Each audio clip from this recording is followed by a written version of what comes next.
जय श्री सीताराम। मैं आचार्य राजकुमार पांडे आज उपस्थित हूँ आपके समक्ष तुला राशि के सितंबर 2025 के मासिक राशिफल को लेकर। तुला राशि वाले जातकों को जीवन में कहाँ द्रुत गति के साथ आगे बढ़ना होगा और कहाँ रखनी होगी सावधानी, आज के इस राशिफल में विस्तृत चर्चा करेंगे। ग्रह गोचर अपने पिटारे में तुला राशि के जातकों के लिए क्या लेकर आए हैं, तो बिना विलंब किया ये शुरुआत करते हैं। लेकिन सबसे पहले देखते हैं समग्र रूप से जो ग्रह गोचर आपकी जन्म राशि से अलग अलग स्थान पर हैं उनका क्या इंपैक्ट पड़ेगा। तो महीने की शुरुआत में शुक्र आपकी जन्म राशि से दशम भाव में कर्क राशि में है, शनि छठे भाव में, बृहस्पति नवम भाव में और मंगल आपकी जन्म राशि से द्वादश भाव में है। सूर्य बुध और केतु एकादश भाव में रहेंगे, जबकि राहु पंचम भाव में विराजमान रहने वाले हैं। फिर 13 तारीख को मंगल प्रथम भाव में आ जाएंगे, 15 तारीख को शुक्र एकादश भाव में और बुध द्वादश भाव में प्रवेश करेंगे। 17 तारीख को सूर्य भी आपकी जन्म राशि से 12th हाउस में आ जाएंगे।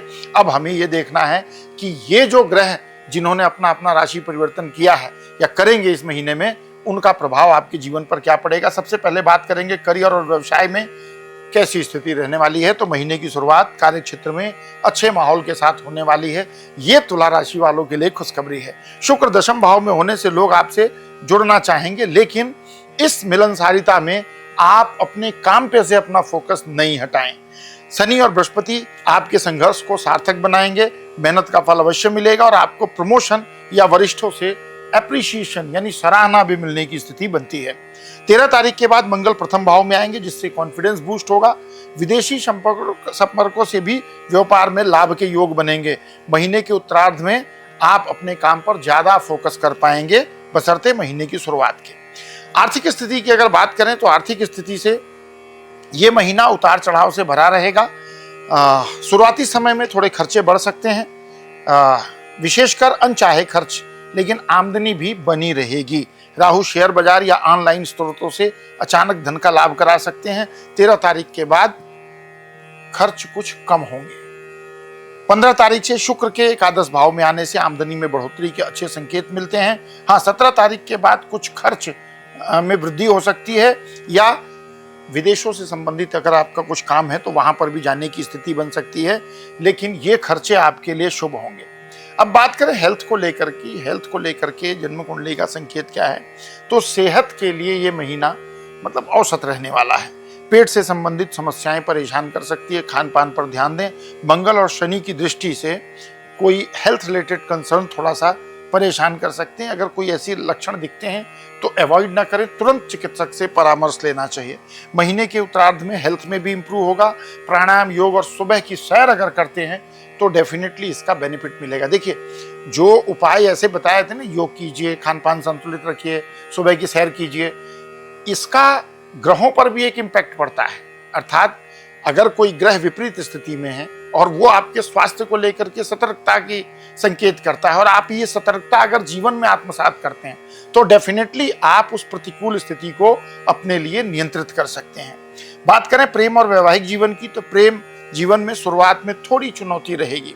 क्यों? राहु पंचम भाव में रहेंगे, सूर्य बुध की दृष्टि पर रहेगी पंचम भाव पर, केतु महाराज भी देख रहे हैं, तो संबंधों में कुछ गलतफहमियां, राहु महाराज तो गलतफहमी उत्पन्न करने के लिए जाने ही जाते हैं, तो कुछ संबंधों में गलतफहमी हो सकती है। लेकिन महीने के मध्य में शुक्र की कृपा से रिश्ते में रोमांस और गहराई फिर से वापस लौटेगी, प्रेम संबंध फिर से मजबूत होगा। वैवाहिक जातकों के लिए महीना मिश्रित रिजल्ट देगा। शुरुआत समय में तनाव, टकराव और कहा-सुनी की संभावना बनती है। 13 तारीख के बाद स्थिति सुधरेगी, लेकिन आपको संयम समझदारी दिखानी होगी। परिवार जीवन में प्रेम और सामंजस्य बना रहेगा। खासकर महीने की शुरुआत में शुक्र की दृष्टि चतुर्थ भाव पर रहेगी, कर्क राशि से बैठकर चतुर्थ भाव को देख रहे हैं, जिससे आपके घर का माहौल तो निश्चित अच्छा रहने वाला है।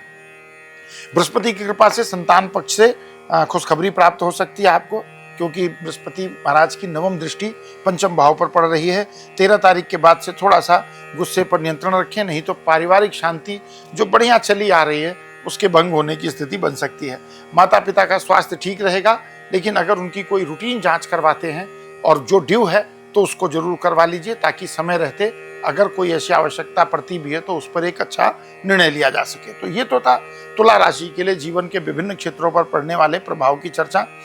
अब क्योंकि प्रभाव केवल अनुकूल ही नहीं है, थोड़े प्रतिकूल भी हैं, तो उस प्रतिकूल प्रभाव को नियंत्रित करने के लिए क्या उपाय कर सकते हैं सितंबर 2025 में तुला राशि के जातक, उस पर चर्चा करते हैं। शुक्रवार को अगर संभव हो सके तो माँ लक्ष्मी के आगे श्री सूक्त का पाठ करें और माता लक्ष्मी को गुलाब का पुष्प अर्पित करें। बृहस्पतिवार को किसी जरूरतमंद को या विद्यार्थी को पढ़ाई की सामग्री दान कर सकते हैं, किसी जरूरतमंद को वस्त्र अथवा अन्न दान कर सकते हैं। बुधवार को शाम को किसी मंदिर में 1 कटोरी काले तिल का अगर दान करेंगे तो आपके लिए बहुत अच्छा रहने वाला है। हर शुक्रवार 108 बार ओम शुक्राय नमः इस सरल मंत्र का भी जाप करेंगे तो आपको अच्छा बेनिफिट मिलेगा। और साथ ही इस महीने अगर संभव हो सके तो कोई मेटल से बना हुआ व्हाइट कलर का हाथी अगर मिल जाता है या चांदी का कोई सुगंधित द्रव्य अगर अपने पास रखते हैं तो आपकी राशि के लिए ये बहुत ही अच्छा रहने वाला है। सितंबर 2025 में आप बहुत अच्छे परिणाम प्राप्त करेंगे। तो ये था तुला राशि के जातकों के लिए सितंबर 2025 का मासिक राशिफल। और अगर आपको ये राशिफल, ये विश्लेषण अच्छा लगा हो तो वीडियो को लाइक करें, चैनल को सब्सक्राइब करें, फैमिली फ्रेंड रिलेटिव के साथ चैनल को शेयर करें। और जब चैनल को सब्सक्राइब करते हैं तो बेल आइकन जरूर प्रेस करें ताकि जैसे ही अगला राशिफल अपलोड हो, हम पहले ही अपलोड करते हैं तो उसकी जानकारी आपको प्राप्त हो जाए।